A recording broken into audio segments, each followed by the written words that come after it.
سبحان اللہ وبحمدہ سبحان اللہ العظیم۔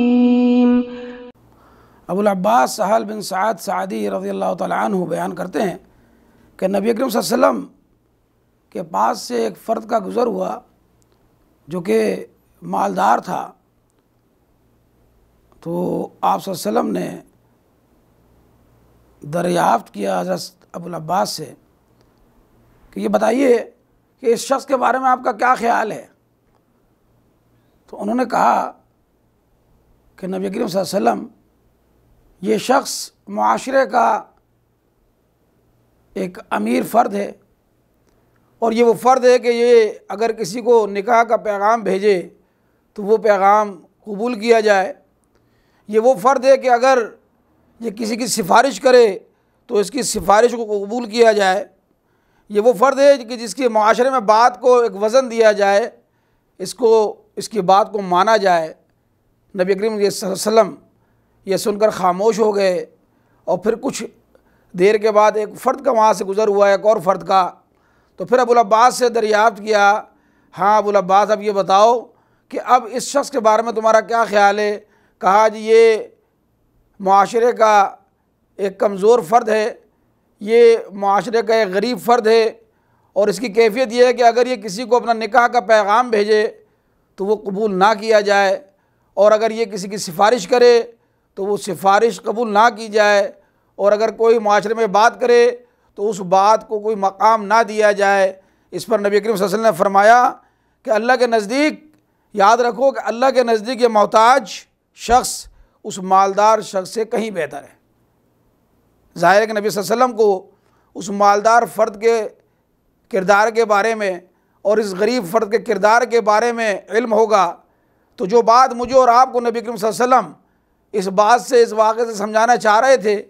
وہ بات وہ تھی کہ اسلام کے اندر مال و دولت اور تونگری اس کا کوئی مقام نہیں، اس کی کوئی ویلیو نہیں۔ اسلام میں اگر کوئی ویلیو ہے تو وہ کردار کی ہے، وہ تقوی کی ہے، جس طرح کہ قرآن پاک میں ارشاد ہوتا ہے اِنَّ اَكْرَمَكُمْ عِنْدَ اللّٰهِ أَتْقَاكُمْ، کہ یقیناً اللہ کے نزدیک تم میں عزت والا وہ ہے جو تقوی میں وہ بلند ہے۔ حضرت سعد بن ابی وقاص رضی اللہ تعالیٰ عنہ کے صاحبزادہ مصعب بن سعد کہتے ہیں کہ حضرت سعد کو یہ گمان تھا کہ غریب لوگوں پر انہیں کچھ اہمیت حاصل ہے اور ان سے وہ بلند درجے پر ہیں۔ جب اس بات کی خبر نبی کریم صلی اللہ علیہ وسلم کو ہوئی تو آپ صلی اللہ علیہ وسلم نے فرمایا کہ تم لوگ صرف اپنے کمزور لوگوں کی دعاؤں کے نتیجے میں اللہ کی طرف سے مدد پہنچائے جاتے ہو، اور انہی کی دعاؤں سے تم رزق دیے جاتے ہو۔ اور نبی کریم صلی اللہ علیہ وسلم نے ایک اور بار فرمایا کہ مجھے کمزور لوگوں میں تلاش کیا کرو، کیونکہ تم اپنے کمزور لوگوں کی بدولت رزق دیے جاتے ہو اور مدد کیے جاتے ہو۔ تو دوستوں اور بھائیوں، حاصل مطالعہ یہ کہ ہم جس فرد کو معاشرے کا کمزور فرد سمجھتے ہیں، لیکن اگر وہ اللہ سے قریب ہے، لیکن وہ اللہ کا اگر تقوی اختیار کرتا ہے، تو میرے دوستوں اور بھائیوں وہ اس امیر اور کبیر فرد سے کہیں زیادہ بہتر ہے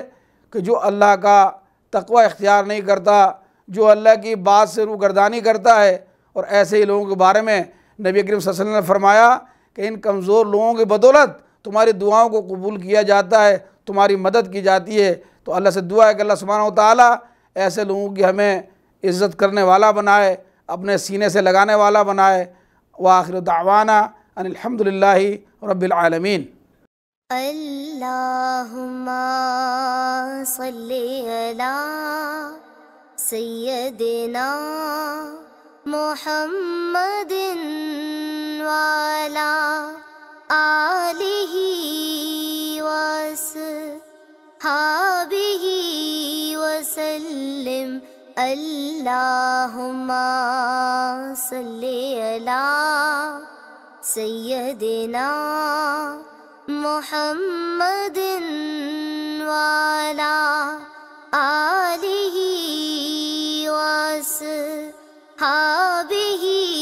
وسلم۔